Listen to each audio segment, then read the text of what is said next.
Thoughts of Reza, আপুর চেহারাটা কেমন যেন মনে হচ্ছে, মানুষ যখন প্রেগনেন্ট হয় তখন আপনার মতো চেহারা লাগছে।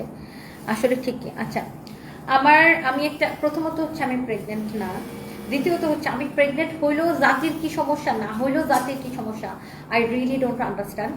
আর আমি প্রেগনেন্ট কি প্রেগনেন্ট না সেটা নিয়ে আলোচনার বিষয় নিশ্চয়ই আমার বিজনেস পেজে না। এটা আমার বিজনেস পেজ, এখানে আমি বিজনেস করি, এখানে আমি প্রোডাক্ট দেখাই। সো এইটা আমার কাছে মনে হয় না যে এটা আমাদের কাস্টমারদের আলোচনার বিষয় যে আমি প্রেগনেন্ট অর নট, তাই না? এটা তো এক কাস্টমারদের আলোচনার বিষয় না। কাস্টমারদের আলোচনার বিষয় হচ্ছে শাড়িটা সুন্দর কিনা, এটার প্রাইস কত, এটা কিভাবে নিবে, এটা আমাদের কোন শোরুমে পাওয়া যাবে, এগুলো হচ্ছে কাস্টমারদের আলোচনার বিষয়। M I right? সো আমার কাছে মনে হয় প্রথমত আমি প্রেগনেন্ট না, তারপরে আপনারা জোর করে আমাকে প্রেগনেন্ট বানাই ফেলতেছেন। আপনারা অনেকে এইসব আবল তাবল কমেন্ট করেন, আবল তাবল নিউজ করেন। আই ডোন্ট মাইন্ড, এবং আমি বদার না এসব নিয়ে। তারপর আমি বলতেছি যে এটা তো আপনাদের আলোচনার বিষয় না। আপনাদের শাড়ি পছন্দ হয়েছে কিনা, শাড়ির প্রাইস কেমন, শাড়ির ডিজাইন কেমন, শাড়িটা কোন শোরুমে পাওয়া যাবে, অনলাইনে কিভাবে অর্ডার করবেন, এগুলো হচ্ছে আপনাদের আলোচনার বিষয়, তাই না? সো এইটা আমি তো লাইভে আসি আমার প্রোডাক্ট সেল করার জন্য, প্রোডাক্ট দেখানোর জন্য, ব্যক্তিগত বিষয়ে গল্প করার জন্য না। লজ্জা নাই খান রাবেয়া, আসলেই লজ্জা নাই। বিকজ এটা তো কোনো জাতিগত আলোচনার বিষয় না। আমি প্রেগনেন্ট হলে জাতির কোনো উপকার হবে না, আবার আমি প্রেগনেন্ট না হলেও জাতির কোনো উপকার হবে না। এখানে এটা তো জাতিগত কোনো বিষয় না। সো আপনারা তো জোর করে আমাকে প্রেগনেন্ট বানায় ফেলতেছেন। তো এটা তো আপনাদের বিষয় না।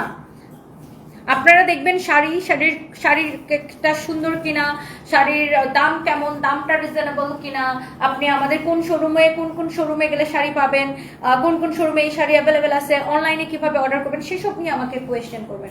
আমাকে শাড়িটা মানাইছে কিনা, আমি যে শাড়িটা পরছি সুন্দর লাগতেছে কিনা, কালার কি কি আছে, সেসব নিয়ে কোয়েশ্চেন করবেন। M I right? এনিওয়েজ, খুবই বিরক্তিকর প্রত্যেকটা লাইভে একই, মানে এটা একটা গুজব ছড়ায়, মানুষ এটাকেই মানে স্টাবলিশ করার চেষ্টা করতেছে। শারমিন আক্তার জলি, আমি কি বলেছিলাম? কেন আপনার হাজবেন্ড কি আমাকে বিয়ে করতে চাইছিল? মানে আমি কি আমার পার্সোনাল লাইফ নিয়ে কোনো কমেন্ট করবেন না।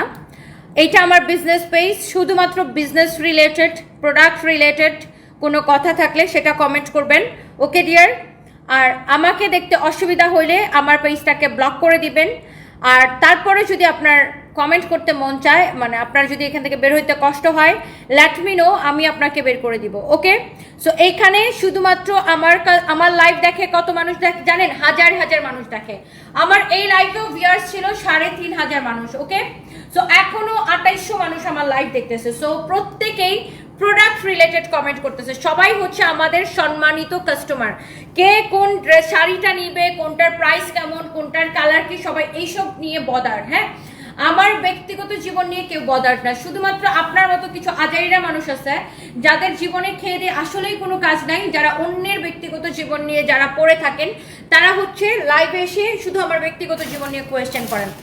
আপনার পকেটে টাকা আছে কিনা, আপনি শাড়ি কিনতে পারবেন কিনা সেটা চিন্তা করেন, শাড়ি কিনেন। আর এটা আমার বিজনেস পেজ, এখানে শুধুমাত্র business related, I mean product related, company related কথা বলবেন, ওকে ডিয়ার? আর না বলতে পারলে আমাকে বলবেন, আমি আপনাকে ব্লক করে এখান থেকে বের করে দিব।